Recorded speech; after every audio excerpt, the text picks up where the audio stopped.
Live from Fargo and serving you on TV, online, and on the go. This is Valley News Live at 10. Severe weather swept through areas of the valley, leaving some with flooding and damage. Good evening and thank you for joining us. I'm Katie Opperly. Valley News Team's Kelly Hubbard went to the city of Grand Forks to see how they're dealing with the aftermath of the storms. Flooded streets, parks, and even cars. It was pouring sheets yesterday. Some say they've never seen anything like this. In my 10 years, yeah. This is the worst I've seen it. Yeah, it's definitely frustrating and stuff. I almost totaled my car driving last night. This car was in University Park. The water was all the way up to the windshield. And though some are enjoying the big puddles, others are not so happy right now. All of my neighbors' houses are flooded right now, their basements and stuff, so mine is too. Do you know how much in damage it's going to be? Yeah, I have no idea, but it could be quite a bit. People living here tell me they have thousands of dollars worth of damages to their homes. And now that everyone's running to stores, the people are having a hard time trying to get rid of the water. The fans are sold out and shop vacs and all that. I just checked the home of economy. Tow trucks also made their way through the city picking up totaled cars. And now the city is just saying that it's a good idea to go around for now. Don't drive down the flooded roads because you don't want your car to be pulled away on one of these. In Grand Forks, Kelly Hubbard, Valley News Live. Police are also warning the public not to swim in flooded areas. Wind, rain, and hail swept across the valley this evening, leaving some without power here in Fargo. Power has since been restored, but take a look at some of these pictures that viewers sent from Minnesota. Pam Kent sent us this picture of large hail out in Waubun. Thank you for sending us our way. And this is out in Cragness with hail scattered across the area. Thank you, Kara Suzag, for this picture. Now let's send it over to our meteorologist, Nathan Hopper, for a check of our weather to see what we can expect for the rest of our weekend. Nathan? Yeah, Katie, we do have a much quieter weekend for the second half of it. And of course, again, thank you again to everyone who sent in your photos from the storms last night and today.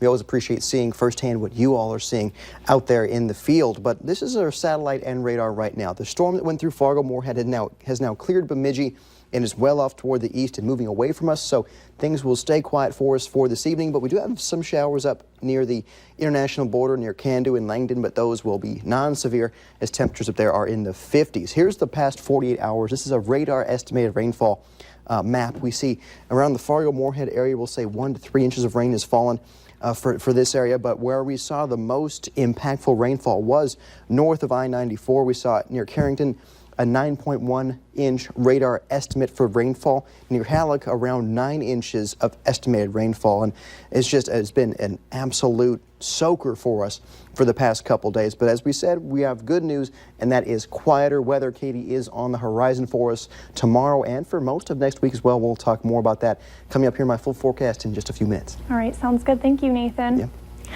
Multiple sections of highways in central North Dakota and I-29 near Grand Forks have been closed due to flooding. These are 4 different areas that are closed, including I-29 northbound and southbound lanes at exit 141 in Grand Forks. North Dakota Department of Transportation warns drivers to check road conditions before leaving for your trip, as they are ever changing. Officials want to remind drivers it is against the law to drive past a road closure device. They say motorists who drive around signs or move barricades are endangering their lives. Officials are searching for a man in Moorhead with multiple felony warrants out for his arrest. Ryan Moorish was in the Dilworth Walmart parking lot in a U-Haul when police tried to arrest him. That's when he fled to 15th Street North in Moorhead, ditched the U-Haul, and took off on foot. Witnesses tell police Moorish was last seen wearing a gray shirt and blue jeans. Officials say he is not a threat to the public, but that people should lock up their things as he has a history of theft. A man is in the hospital after he was hit by a train in Fargo. Officers went to the intersection of Main Avenue and Broadway around 12:30 a.m. and found a man under the train. Fargo police said he suffered serious injuries but was alive and taken to surgery. A drunk driver is in jail after crashing his car into a light pole in Grand Forks. It happened overnight around 1 at the intersection of University Avenue and 42nd Street. He's being charged with driving under the influence. I would would make sure that you first have the proper protective equipment. Definitely tell somebody where you're riding, tell them your plans. There have been several ATV crashes in North Dakota, some deadly. In a few, drivers were drunk at the time. Valley News Team's Joshua Pagaro takes a look at the numbers that shows off-road vehicle crashes have increased in the last 5 years. They're fun to ride, so fun you may overlook safety checks, and that's a problem. We try to emphasize riding safe and riding smart, and that includes wearing your proper protective equipment. Amid deadly wrecks this summer, the North Dakota Department of Parks and Recreation is offering tips for those riding ATVs, UTVs, and snowmobiles. You want to check the throttle, check the brakes, check all of that before you go out. That also includes making sure their wheels are stable when riding an ATV or side-by-sides. We obtained accident data from the state of North Dakota spanning 5 years.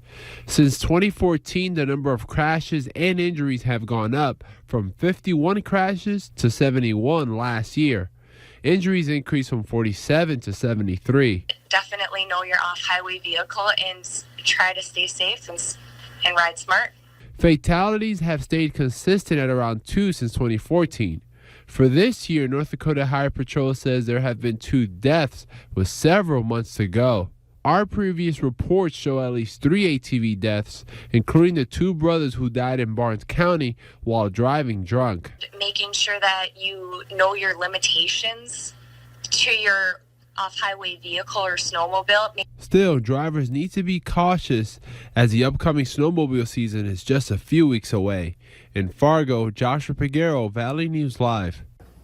You need a license to ride all off-road vehicles. North Dakota Parks and Recreation Department also recommends taking a safety course to have extra peace of mind while riding.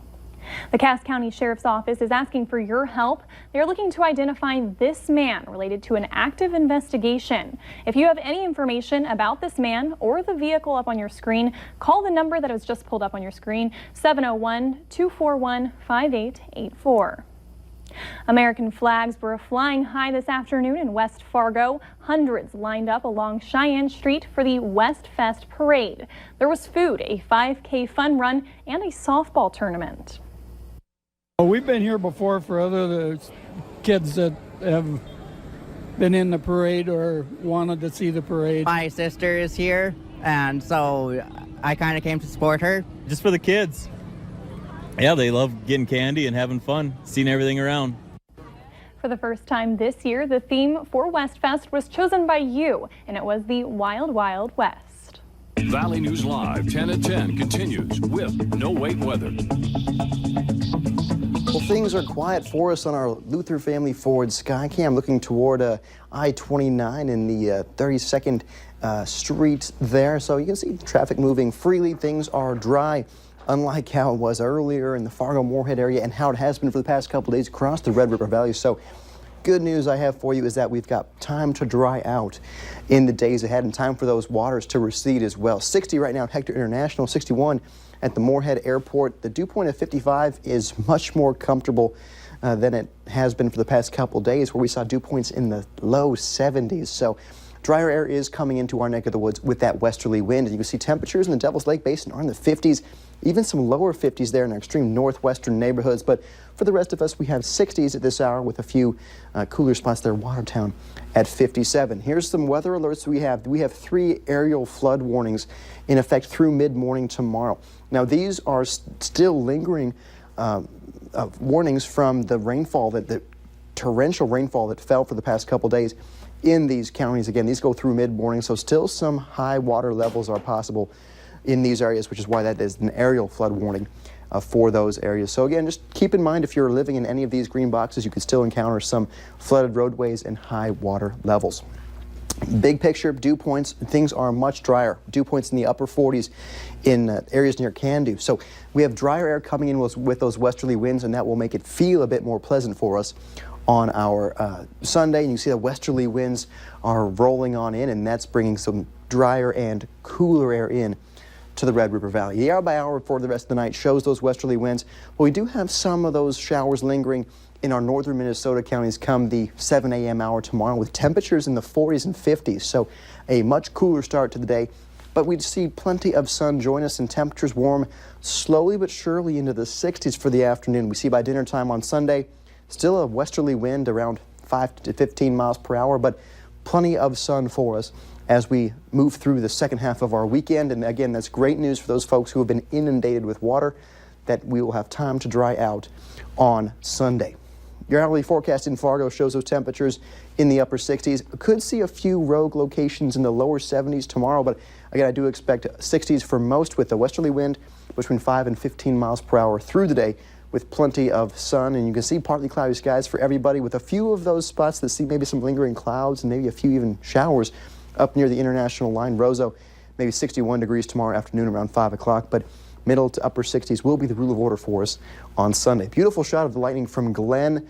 I just can't even imagine how difficult it is to get lightning shots, and so this is always excellent to see those folks with those lightning shots. And fall starts on Monday, Katie. It won't feel like a Monday. It won't feel like it. Well, it will feel like a Monday. It won't feel like a fall day with temperatures in the mid-70s there from Monday. We stay in the mid-70s Tuesday. But again, we have a lot of dry time this week with only a few chances of some scattered showers or storms. We're back in the 60s by late next week. So it definitely will feel like fall. It will feel like fall, and it will feel like a Monday, unfortunately, but it is what it is. But until then, people definitely need to be careful out with those floodwaters that are remaining. Just yes, to stay never cautious. Walk or drive through any floodwaters. Absolutely. All right. Thank you, Nathan. Yep. Well, still ahead tonight, find out why General Motors plans to recall more than 100,000 vehicles. You're watching Valley News Live on TV, online, and on the go. Always on, wherever you are, whenever you need to know. Valley News Live.